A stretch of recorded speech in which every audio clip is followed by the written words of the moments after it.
நீ ரட்சிக்கப்பட்ட அன்று காலை நீ ரட்சிக்கப்பட வேண்டும் என்று நினைத்து எழுந்திருக்கவில்லை. தேவன் உனக்காக வைத்த அந்த மறைவான அந்த திட்டத்தில் தான் நீ ஆசீர்வாதத்தில் மாற்றிக்கொண்டாய் என்று சொல்லுகிறேன். அப்பேற்பட்ட ஒரு தேவன் உனக்கு இருக்கும் போது இன்றைக்கும் அவர் உனக்காக திட்டங்களை திட்டிக் கொண்டுதான் இருக்கிறார். கரங்களை தட்டி கர்த்தருக்கு நன்றி சொல்லுவோம்.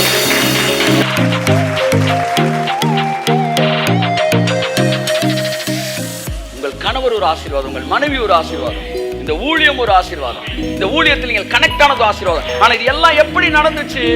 இது எல்லாம் தேவனுடைய ஹிடன் அஜெண்டால நடந்துச்சு. கரங்களை தட்டி கர்த்தருக்கு நன்றி சொல்லுவோம்.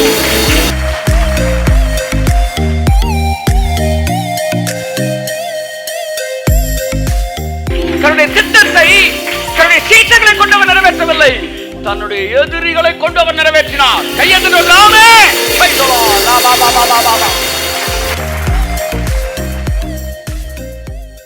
ஒரே ஒரு வசனத்தை நாம் வாசித்து நம் தேவனுடைய வார்த்தைக்கு நேராய் இதனுடைய வார்த்தையை தியானிப்பதற்கு நேராய் கடந்து சொல்வோம். நியாயாதிபதிகள் 14ஆம் அதிகாரம் 1ஆம் வசனம், 2ஆம் வசனம், 3ஆம் வசனம், 4ஆம் வசனம். நியாயாதிபதிகள் 14ஆம் அதிகாரம் 1ஆம் வசனம், 2ஆம் வசனம், 3ஆம் வசனம், 4ஆம் வசனம். சிம்சோன் திம்னாத்துக்கு போய் திம்னாத்திலே பெலிஸ்தீரின் குமாரத்திகளில் ஒரு பெண்ணை கண்டு திரும்ப வந்து. சிம்சோன் என்ன சொல்லுங்க? சிம்சோன். சிம்சோன் திம்னாத்துக்கு போய் திம்னாத்திலே பெலிஸ்தீரின் குமாரத்திகளில் ஒரு பெண்ணை கண்டு. சிம்சோன் ஒரு பெண்ணை கண்டு. எல்லாம் சொல்லுங்க. நான் பேச போகிறது வேறு சப்ஜெக்ட்டுங்க. வந்து எனக்கு கீவேர்டு இங்கே தான் கிடைக்குது. எனக்கு வந்து டாப்பிக்கை கொடுத்துட்டார், கீவேர்டு தர்றேன் இங்கே தான் இருக்கு பண்ணுறாரு. அவன் பார்த்துருன்னு சொல்கிறான். ஒரு பெண்ணை பார்த்து நிலவை பார்த்தேன், நிலவில் ஒளி இல்லை. அவள் கண்ணை பார்த்தேன், மலரை பார்த்தேன், மலரில் மனம் இல்லை. நீ இல்லாமல் நான் இல்லை, அவள் இல்லாமல் நான் இல்லை. அப்படி வராப்ல இல்லை, நான் சொல்லலைங்க, அவன் தான். அவள் என் கண்ணுக்கு, அவள் கண்ணை பார்த்தேன், மலரை பார்த்தேன், மலரில் அப்படின்னு யார்கிட்ட சொல்கிறான்? அவங்க அம்மாட்டே பாடுறான். அவங்க அப்பாட்ட போய், என்னப்பா? ஒரு பெண்ணை பார்த்து நிலவை பார்த்தேன், நிலவில் ஒளி இல்லை. என்னடா சொல்ற? அவள் கண்ணை பார்த்தேன், மலரை பார்த்தேன், அவள் இல்லாமல் நான் இல்லை, நான் இல்லாமல் அவள் இல்லை. அடுத்த வசனம் சொல்லுது, இது கர்த்தருடைய செயல் என்பதை அவர்கள் அறியாதிருந்தார்கள். கையத்தட்டே. The hidden agenda of God. கையத்தட்ட ஒரு ஆமென். The hidden agenda of God. The hidden கையத்தட்ட amen.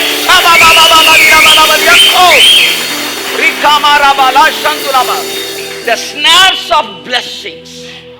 The snares of blessing. நம்ம எல்லாருடைய வாழ்க்கையில ஆசீர்வாத கண்ணின் இருக்கு. அப்படி ஒரு கண்ணில நீங்க அகப்பட்டனால தான் இப்ப இங்க உட்கார்ந்து இருக்கிறீங்க. கையை தட்டுங்க ஒரு ஆமென். ஆமா, மயிலே இறகு போடுனா போடுமா? உங்களெல்லாம் அப்படி கூப்பிட்டா வந்திருக்க மாட்டீங்க. ஏன் இறகு போடுனா போடாது? அதுக்கு தமிழ் தெரியாதுன்றான்.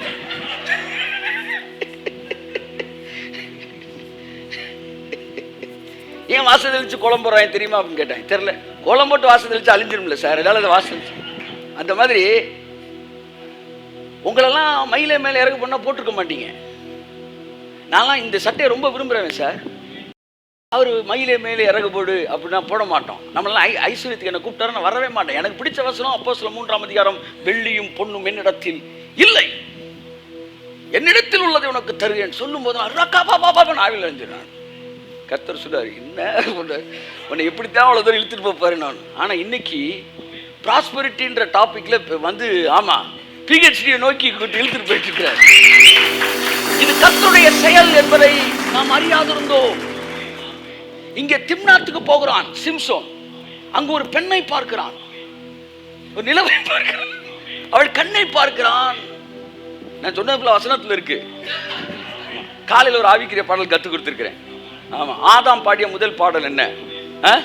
ஆண்டவன் படைச்சான், எங்கிட்ட கொடுத்தான், அனுபவி ராஜான்னு அனுப்பி வச்சான். இதை உலக பாட்டுன்னு எவனா சொன்னீங்கன்னா அடி வாங்கிடுவீங்க. அவன் பிசாசு பாட அப்படியே சொன்னா இல்லை, அவன் நல்லா அழகா பாடியிருக்காங்க. ஆண்டவன் படைச்சான். ஏன் ஆவிக்குரிய பாடல் இது? ஆண்டவன் வார்த்தை வருது. Song, this is song of gratitude. இது நன்றி பாடல். ஆகவே சபையார் எல்லோரும் காலையில் வந்த உடனே ஆண்டவன் படைச்சான், கொடுத்தான், அனுபவி ராஜா.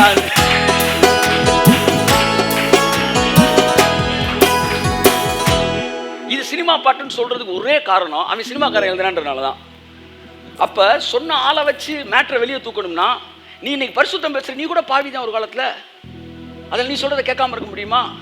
ஆனா நாங்க உங்களை பார்க்கல, நீங்க சொல்ற வார்த்தையை கேட்கிறோம். என்ன சொல்ல வரேன்னா, சுத்தம் உள்ளவர்களுக்கு சகலமும் சுத்தமாய் தருகிறது.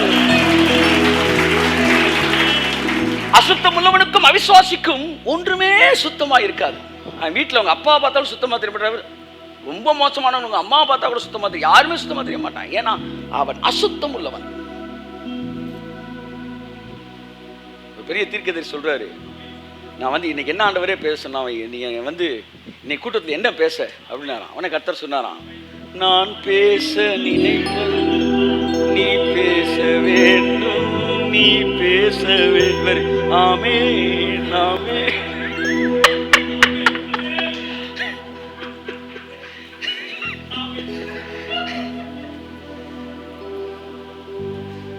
அதான் நீங்க வந்து கிங்டம்குள்ள வந்துட்டீங்கன்னா, உங்க மனசு சுத்தமாயிடுச்சுன்னா எல்லாமே சுத்தம் தாங்க, எல்லாமே சுத்தம் தான்.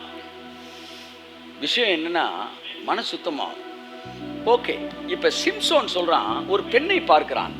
அடுத்து வாசிங்க. திரும்ப வந்து தன் தாயையும் தகப்பனையும் நோக்கி ரொம்ப, அதாவது இது வந்து என்ன மேரேஜ் தான் இது?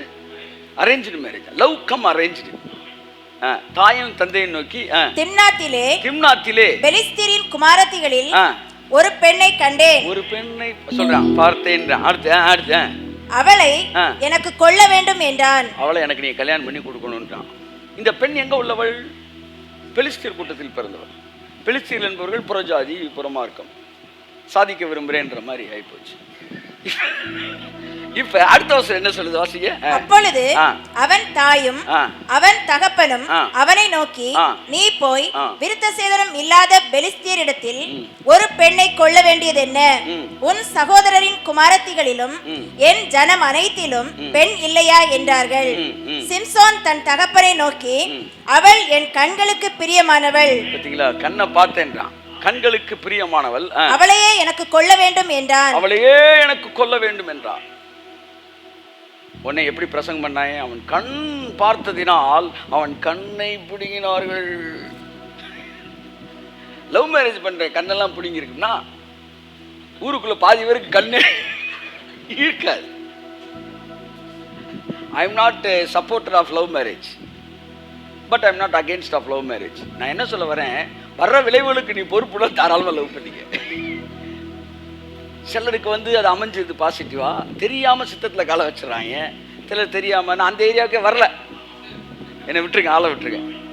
ஆமா, என்கிட்ட கேட்டா அவளை மனைவியாக்கி கொண்டு அவளை நேசித்தான் அப்படின்னு ஒரு வசனம் வருது பார்த்தீங்களா, ஈசாக்கு. அதான் லவ் மேரேஜ், லவ் ஆஃப்டர் மேரேஜ்ன்றாங்க.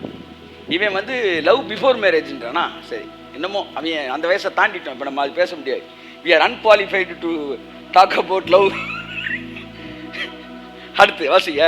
அவன் பெலிஸ்தியரிடத்தில் குற்றம் கண்டுபிடிக்க முகாந்தரம் உண்டாகும்படி இது கர்த்தரின் செயல் என்று அவன் தாயும் தகப்பனும் அறியாதிருந்தார்கள். because it was a hidden agenda of God. கரங்களை தட்டி கர்த்தரை சொல்லுவோம். எது கர்த்தருடைய செயல்? இந்த எதுன்றதை நீங்க கனெக்ட் பண்ண முடியாது. லவ் பண்ணது கர்த்தருடைய செயலா சொல்ல முடியாது. ஏன்னா அதுக்கு முன்னாடி ஒவ்வொரு விஷயமா உங்க அம்மா அப்பா சொன்னது கர்த்தருடைய செயலா, அவன் திம்னாத்துக்கு போனது கர்த்தருடைய செயலா. ஸோ நீங்க லவ்வோட கனெக்ட் பண்ணிட முடியாது. ஏதோ ஒண்ணு, அது எதுன்னு தெரியல.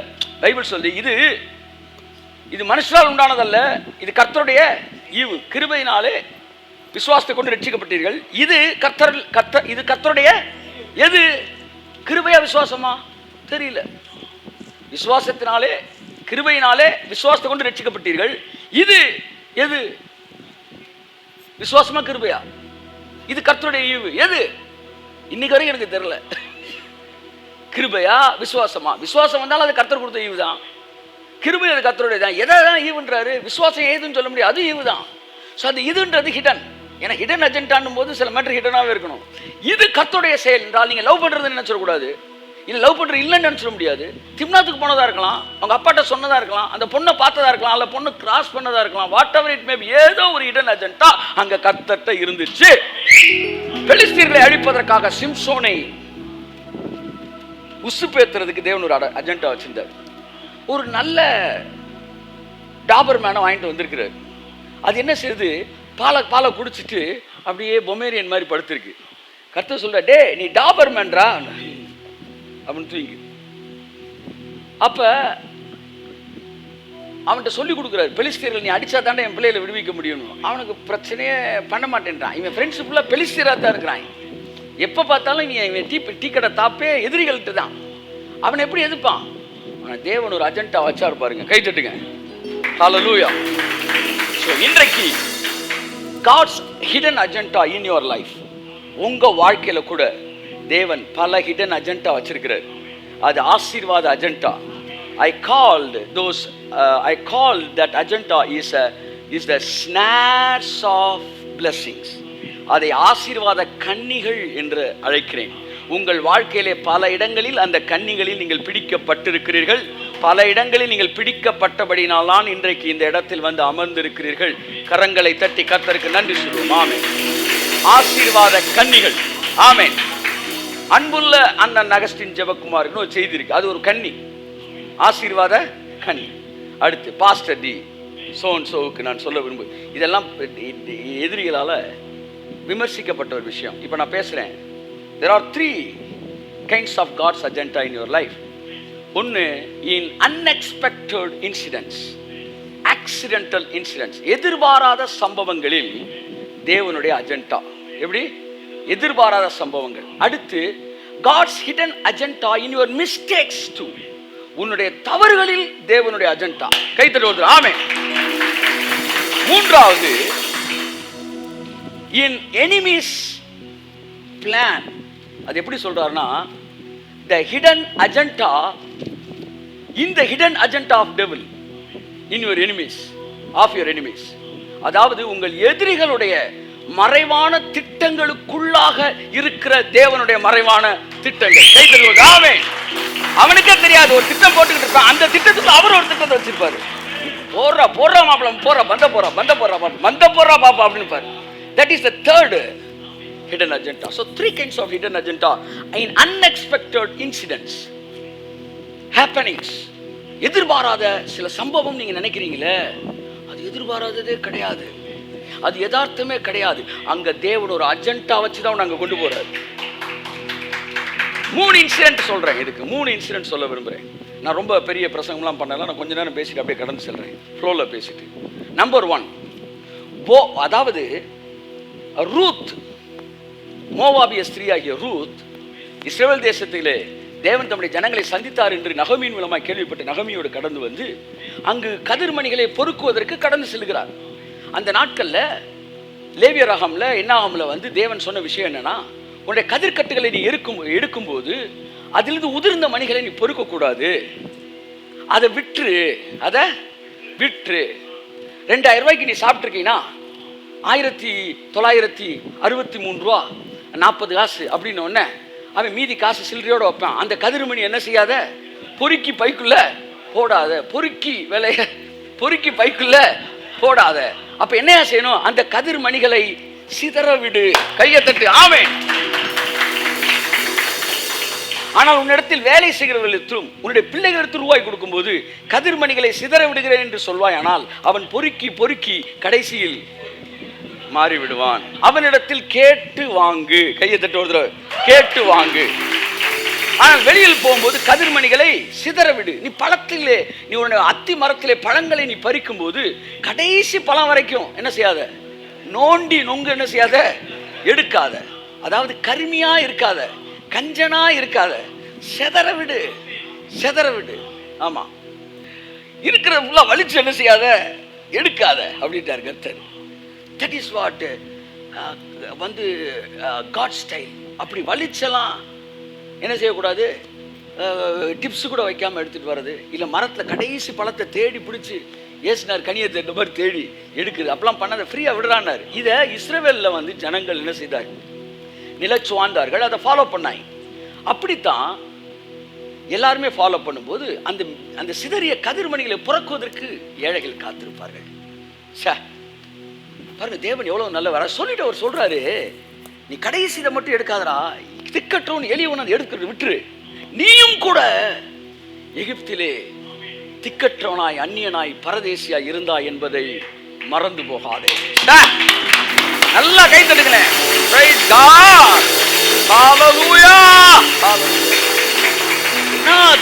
தகப்பன் பாருங்க நம்மளை எப்படி வளர்க்கிறாரு பாருங்களேன், எப்படி வளர்க்கிறாரு பாருங்க. நீ கூட ஒரு காலத்துல அப்படித்தான் இருந்த, அதை நினைக்கும் போது நம்ம உள்ளம் ஒட்டையும். எப்படி சொல்லி கொடுத்து வளர்க்கிறாரு பாருங்களேன். அந்த இஸ்ரவேல்ல உண்மையில கர்த்தருடைய வார்த்தையை கேட்டவன் அந்த சிதற மணி எடுக்க மாட்டான். ஏன்னா ஒரு காலத்தில் நாங்கள் வெள்ளை பூண்டுக்கும் வெங்காயத்திற்கும் நாங்கள் காத்து கிடந்தோம், அடிமைகளாக இருந்தோம். தேவன் தம்முடைய பலத்த கரத்தினாலும் ஓங்கிய புயத்தினாலும் எங்களை விடுதலை செய்து இன்றைக்கு இந்த தேசத்தை எங்களுக்கு சொந்தமாய் கொடுத்தார். ஆகவே நாங்கள் ஜெனரஸாய் நடந்து கொள்ள வேண்டும் என்பதை புரிந்து வைத்திருந்தார்கள். அப்பதான் இந்த ரூத் அப்படியே கதிர்மணி பொறுக்க வரா பாருங்க. God's hidden agenda. கை தட்டுங்க அவருக்கு. அப்படியே கதிர்மணி பொறுக்க வந்தவ எங்க வந்துட்டா, போவாஸ் நிலத்துக்கு வந்து இங்கதான் கதிர்மணி நிறைய சிந்திருக்குன்னு அப்படியே கதிர்மணியை பொறுக்க ஆரம்பிக்கிறான். பைபிள் சொல்லுது, அது தற்செயலாய் போவாஸின் நிலமாய் இருந்தது. அது தற்செயல் கிடையாது. That is God's hidden agenda. கரங்களை கட்டி கத்த தாண்டி சொல்லுவோம். அப்படியே கதிர்மணியை போட்டு போட்டு போட்டு போட்டு அவளை எங்க கொண்டு வராரு, போவாஸ் நிலத்தை கொண்டு வர. போவாஸ் கொடுப்பா, காடை கொடுப்பா, அப்படியே நேரா கொண்டு வந்து போவாஸ் போவாஸ் ஊர்வையால் என்னை கொடுமையா ஏசையா ஏசையா மண்பினால் என்னை கொடுமையா. போவாசின் நிலத்திற்கு ரூத் போனது யதார்த்தமான செயல் போலத்தான் சுவிசேஷ கூட்டம் நடந்த இடத்திற்கு நீங்கள் போனதும் யதார்த்தமான செயல்தான். ஆனால் அது கர்த்தருடைய செயல் என்பதை நீங்கள் அறியாமல் இருந்தீர்கள். ஆமென். அடிச்சிருங்க, டைம் கொடுக்குறவங்க. சோ யதார்த்தம் தற்செயல் அப்படின்ற வார்த்தை எபிரேயர்களுடைய பைபிள்ல, எபிரேயர்களுடைய டிக்ஷனரியில இல்லவே இல்லை. யதார்த்தம் தற்செயல் இடத்துல என்னதான் மீனிங் கொடுத்திருக்கான்னா, கர்த்தருடைய செயல். அவர் தலைமுடி ஒன்று கூட அவர் அனுமதி இல்லாமல் கீழே விழாதுன்னா, அவன் யதார்த்தமா போனா பாருங்க, அங்கதான் அவன் லேண்டுக்கே ஓனரா மாறினான். அப்படித்தான் தேவன் ரூத்துக்கு ஒரு ஆசீர்வாத கன்னியை போவாஸ் நிலத்தில் வைத்தார். Such a loving father we have. கையை தட்டி ஆமென். ஓய்வின்றி கதிர்கள் பொறுத்திடுவே, வேறொரு வயல் போவதில்லை. ஓய்வின்றி கதிர்கள் பொறுக்கிடுவே, வேறொரு வயல் போவதில்லை. போவாஸ் போவாஸ் போர்வையால் என்னை மூடுமையா. Come on. ஏசையா ஏசையா அன்பினால் என்னை மூடுமையா. 1990 என் ஃப்ரெண்டு வர, அடே வாடா மாப்பு போகணும், சரி கிளம்பிடுவோம் அப்படின்னு போயிட்டு இருக்கும்போது போயிட்டு தான் இருக்கோம் சார். 90 நான் அவனு பேசிக்கிட்டே அந்த குறிப்பிட்ட ஸ்ட்ரீட்டு, அந்த ஸ்ட்ரீட்டுக்குள்ளே போயிட்டுருக்குறோம். அந்த ஸ்ட்ரீட்டில் போயிட்டு இருக்கும்போது திடீர்னு ஒரு வீடு வந்து நிற்கிறேன். நின்றுட்டு ஒரு நிமிஷம் இரு, எனக்கு உள்ள ஒரு சின்ன வேலை இருக்குது, நான் போயிட்டு வந்துடுறேன்றான். என்ன அது உனக்குலாம் ஒத்துவராஜ் ஜஸ்டின்னு, அது வந்து ஒரு மாதிரி அல்லலியா குரூப் அப்படின்றான். சரிடா நானும் வரேன், பெண்ணு இருக்குது அப்படின்னு. இல்லை நீ வேறு, அவனுக்கு என்னென்னா வந்து அவன் வந்து 2 படத்தோடு இருக்கிறவன் போல் தெரியல. வந்து நீ வந்துட்டு அப்புறம் வந்துட்டு போர் அடிக்க உனக்கு அதெல்லாம் வேணா, நான் போயிட்டு வந்துடுறேன்றானே. இல்லைடா நானும் வரேன்டா, சும்மா பார்ப்பேன். நான் உள்ளே நுழைஞ்சேன் சார். நான் உள்ளே போயிட்டு திரும்ப வரும்போது வேறு மனுஷன் நான் திரும்ப அன்னைக்கு ரட்சிக்கப்பட்டேன். யாரை வச்சு நான் ரட்சிப்பு நடத்தினா தெரியுமா? ஒரு பாஸ்டரை வச்சு இல்லை. ஆமாம், ஒரு சரின்ட்டு அன்னைக்கு உள்ளே போனோம். அங்கே ஒரு தேவ மனுஷனை சந்தித்தேன். அன்று மாலை 6 மணிக்கு 30 மணிக்கு மே மாதம். அந்த எந்த டேட்டுன்னு தெரியும், ஆனால் ஹேகின்ட்ட கேட்டால் டேட்டு டைமு வருஷத்தை சொல்லுவார். நான் ரட்சிக்கப்பட்டேன் சார். நான் ஆசீர்வதிக்கப்பட்டேன். இன்னைக்கு அநேகருக்கு ஆசீர்வாதமா இருக்கிறேன். அன்னைக்கு காலையில அன்னைக்கு சாயந்தரம் தேவன் என்ன வந்து வாப்பா ரட்சிக்கப்பட வாப்பான்னு கூட்டிட்டு போல. நான் வேற ஒண்ணுக்கு போனேன். ஆனா அங்கிருந்து தேவன் ஒரு ஹிடன் அஜெண்டா வச்சிருந்தாரு. எவ்வளோ நல்ல தேவன். உன் வாழ்க்கையில இன்னைக்கு நீங்க உட்கார்ந்துருக்கீனா, நீ ரட்சிக்கப்பட்ட அன்று காலை நீ ரட்சிக்கப்பட வேண்டும் என்று நினைத்தெழுந்திருக்கவில்லை. தேவன் உனக்காக வைத்த அந்த மறைவான அந்த திட்டத்தில் தான் நீ ஆசீர்வாதத்தில் மாட்டிக்கொண்டாய் என்று சொல்லுகிறேன். அப்பேற்பட்ட ஒரு தேவன் உனக்கு இருக்கும்போது இன்றைக்கும் அவர் உனக்காக திட்டங்களை தீட்டிக் கொண்டுதான் இருக்கிறார். கரங்களை தட்டி கர்த்தருக்கு நன்றி சொல்லுவோம். போவாஸ் நிலத்துக்கு போனா, அவ கதிர் பொறுக்க போனா. ஆனா அவ என்னவாயிட்டா, போவாஸுக்கே மனைவி ஆயிட்டா. மனைவியானது முக்கியம் இல்ல சார், மனைவியானது முக்கியம் இல்ல. அவள் இஸ்ரவேல் கோத்திரத்திலே இணைக்கப்பட்டாள் சார். இணைக்கப்பட்டது முக்கியம் இல்ல சார், அவள் தாவீதின் சந்ததியிலே தெரிந்தெடுக்கப்பட்டாள் சார். தாவீதின் சந்ததியில் தெரிந்தெடுக்கப்பட்டது. அது சந்ததி, அவனுடைய முப்பாட்டனார்லாம் போவாஸ் வரான், அவனுக்கு ஒய்ஃப் ஆயிட்டா. அந்த லைன்ல தான் தாவீது பிறக்கிறான் சார். அந்த லைன்ல தாவீது பிறந்த பெரிய விஷயம் இல்ல சார், அந்த லைன்ல சார் இயேசுவே பிறந்தார். ஒரு மோவாபிய ஸ்திரீக்கு தேவன் வைத்த மகத்தான திட்டம். That was a hidden agenda of God. Unbelievable. உனக்கு எனக்கு அவர் வச்சிருக்கிறாரு, நிறைய வச்சிருக்கிறாரு. கை தட்டி ஒரு ஆமென். வா வா ஓர்வையா என்னை உமையா இசையா. come on இசையா அன்பினால் என்னை உமையா. நிறைவான பரிசு நீதானையா, உம் நிழல் தானே தந்தும் சொர்க்கமையா. நிறைவான பரிசு நீதானையா, உம் நிழல் தானே தந்தும் சொர்க்கமையா. வா வா ஓர்மையா என்னை மூடுமையா. இசையா இசையா அன்பினால் என்னை மூடுமையா. சொல்றான், மடியை விரிமா, உனக்கு நான் கோதுமை போறேன்றாங்க. அவ அந்த கோதுமைக்காக தான் வந்து நின்றாள். ஆனால் தேவன் அந்த சந்ததியில் பிறப்பதற்கு அவளை தெரிந்து கொண்டாள். கரங்களை தட்டி கர்த்தருக்கு நன்றி சொல்லுவோம். ஒரு ஸ்டான்ஸா. போர்வை வீரித்தே போடுமையா, கோதுமையால் என்னை நிரப்புமையா. போர்வை கையை தட்டி ஆமென் போடுமையா, ஆமென். கோதுமையால் என்னை நிரப்புமையா. ரூத் மாத்திரம் அல்ல, பேதுரு பாருங்க வலைய பின்னிட்டு இருக்கிறான். ஏசுனார் வராரு. ஒரு படகில் அவர் பிரசங்கம் பண்ணதுக்கு ஒரு படகில் ஏறினார். அந்த படகு பேதுருவினுடையதாக.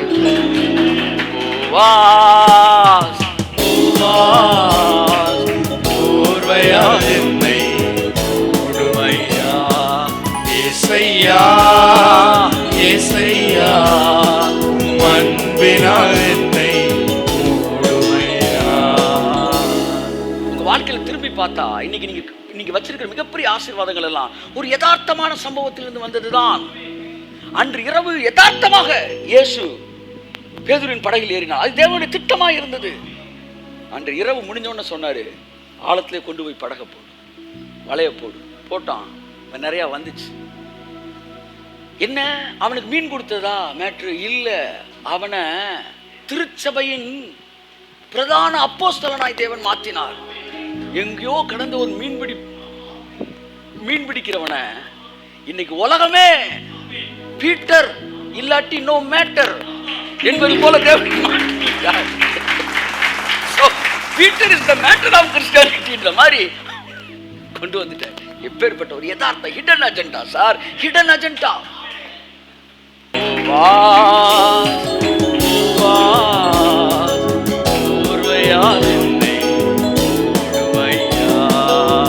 In every blessing there is a hidden agenda. You did not even expect that blessing, but it was God's hidden agenda. இன்னைக்கு செல்வாங்க உட்கார்ந்திருக்கானா, it's God's hidden agenda. I met him as an accident. இன்னைக்கு one of the important leader. நீ விஜய் இங்க இருக்கிறார்னா when I met him it was an accident. இவங்கெல்லாம் இன்னைக்கு மிகப்பெரிய ஆசீர்வாதங்கள். உங்கள் கணவர் ஒரு ஆசீர்வாதம், உங்கள் மனைவி ஒரு ஆசீர்வாதம், இந்த ஊழியம் ஒரு ஆசீர்வாதம், இந்த ஊழியத்தில் நீங்கள் கனெக்ட் ஆனது ஆசீர்வாதம். ஆனா இது எல்லாம் எப்படி நடந்துச்சு? இது எல்லாம் தேவனுடைய ஹிடன் அஜெண்டால நடந்துச்சு. கரங்களை கட்டி கர்த்தருக்கு நன்றி சொல்லுவோம்.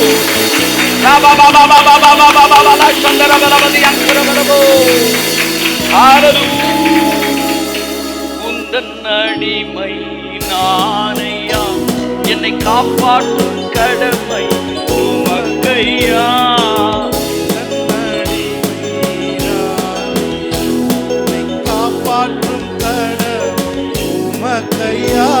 அடிமைன்ற வார்த்தையை நிறைய பேர் வந்து அதிகமாக பயன்படுத்தி விரும்ப மாட்டார்கள். நான் ரொம்ப அதை விரும்புவேன். ஏன்னா ஒரு அடிமை வந்து அடிமைன்னா ஒரு பெரிய ஆசீர்வாதம் சார். இப்போ யோசேப்பு அடிமையாக்கிட்டாங்கல்ல, அடிமையாக்கின பிறகு அவன் காணான் அப்பா அப்பான்னு அழுகிறான். அவன் ஏய் வா எகிப்துக்கு அடிமை தான் விரும்புகிற இடத்துக்கு போக முடியாது.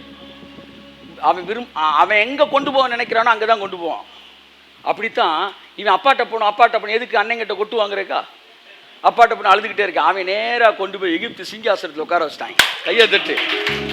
அடிமையா இருந்தா தாங்க ஆசீர்வாதம். நீ நரகத்துக்கு போறேன் அவரே வா பரலோகத்துக்கு, கையை தட்டு, அப்படியே பரலோகம் தூக்கிட்டு வந்து நம்மளை பரலோகத்தில் சேர்க்கிறாரு. ஸோ அடிமையா இருந்தா நீங்களே விரும்பினாலும் நீங்க நரகத்துக்கு போக முடியாது சார்.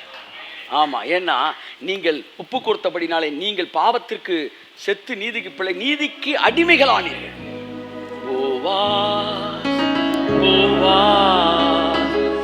ஓர்வையாலே